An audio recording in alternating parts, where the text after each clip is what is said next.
কোমরে ব্যথা কিডনি স্টোনের জন্য হতে পারে।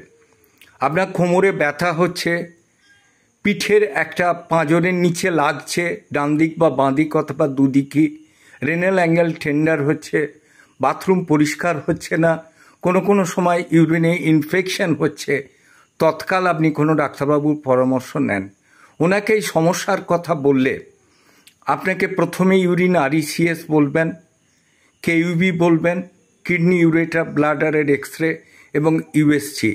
তাতে দেখা যেতে পারে যে আপনার একটা কিডনিতে বা দুটো কিডনিতে অথবা ইউরেটার বা ব্লাডারে আপনার পাথর আছে।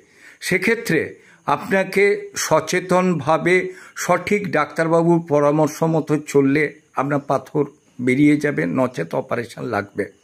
হোমিওপ্যাথির ক্ষেত্রে বারবারিস ভালগারিস মাদার খুব ভালো কাজ করে এবং বারবারিস পোটেন্সিও ভালো কাজ